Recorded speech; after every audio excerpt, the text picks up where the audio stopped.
Well, hello YouTube, and welcome back to the Holtz Mitchell channel and another episode of Random Links. Today's theme is sawdust, how it can be my friend. As you see, I got a bucket of sawdust here, and today we'll take a look at what it can do for you in the shop. Now, we all know that dust abatement is always an issue, especially in a machine shop setting. This works in wood shops as well, or any other industrial setting. Trying to do dust abatement, of course, like I said, is a problem. So how we tackle that can be, there's a multitude of ways. Vacuum cleaners are a great way to do it. However, they do tend to be a little expensive. And if you have a shop vac that uses filter bags, you know how quickly those things can fill up. So one of the things I resort to in the shop is taking some wet sawdust, green sawdust from any conifer like pine or tamarack or something that's sticky. Scattered on the floor like you'll see here.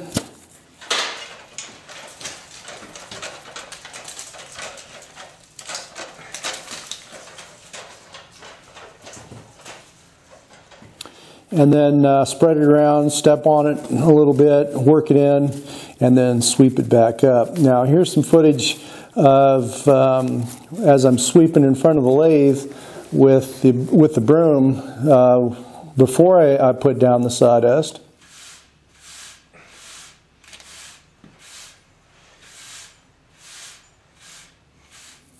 And here's sweeping up with the sawdust applied.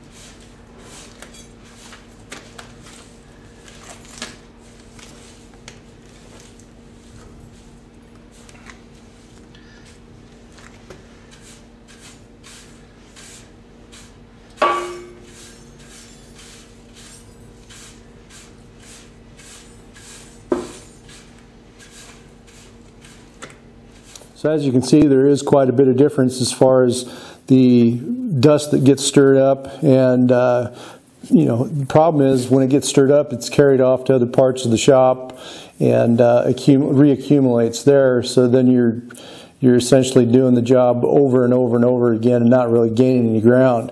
So when you take this sticky sawdust and scatter on the ground, it'll bind all that dust.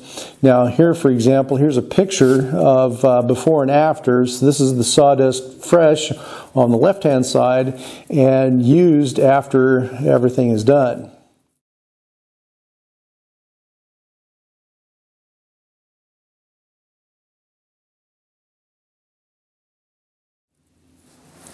So as you can see, it has picked up quite a bit of dirt from the shop, dust, chips, other trash as well. So you can see there is quite a bit of dirt that does get picked up from the shop floor when you're using sticky sawdust.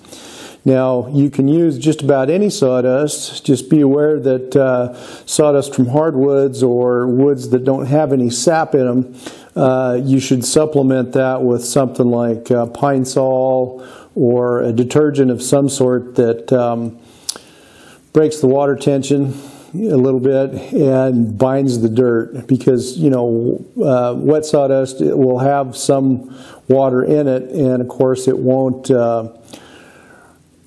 readily pick up dirt and dust like you'd like it to. Say, for example, if you use an oak. Now, maple can be a little sticky because there is a little bit of sugar in there, but it's still, if it's dry or if you only have dry sawdust to work with, supplementing with some Pine-Sol is a really good idea.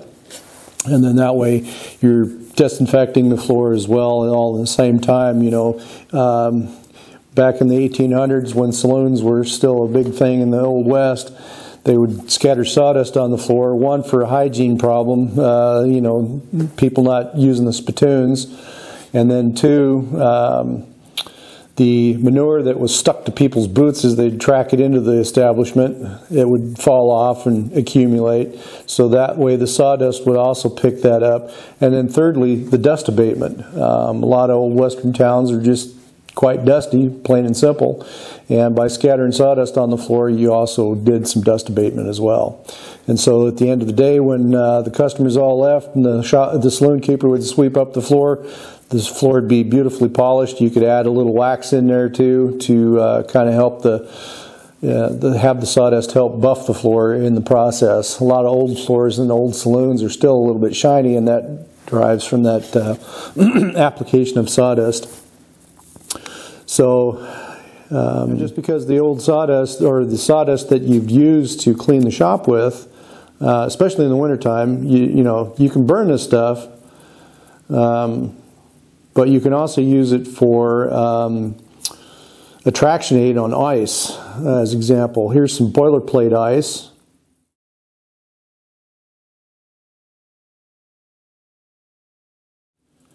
And here are some ice rosettes that you see once in a while on concrete. When the water's real thin and then it pulls together as it freezes, it forms crystals, like a snowflake would. Water being a polar molecule, it will pull together as it's getting colder and then form these ice crystal patterns on the concrete.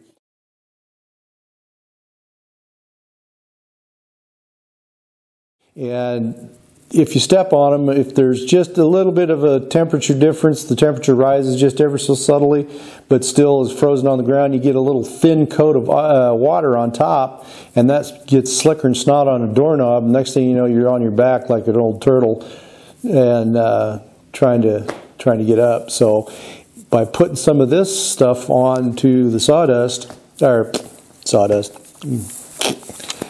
if you put a little sawdust onto the boilerplate ice, as soon as the sun will come out, it will create enough warmth pocket around that sawdust kernel to where it'll actually eat into the ice and create enough traction to where you won't slip and fall. Now, if the temperature never rises or the sun never comes out, of course, that gets to be kind of a moot point, but here's the kicker now. The dirt in there will also help that along, and any bit of UV light that shines onto the ice will make that ice surface rougher and create enough traction, because that's the theory behind, in Montana, for example, they use cinders from coal-fired power plants as traction, as a traction medium on the ice, the boilerplate ice that forms on the highways in Montana. So, or sand, for example, same principle. And again, as soon as a little bit of UV light shines onto it, that dark particle will attract enough heat to where it will actually embed itself in the ice and create enough of a disturbance to where it will actually create traction. Under certain circumstances, I've seen sanded roads or ashes used on ice create more traction than you would have on regular pavement. So, anyway.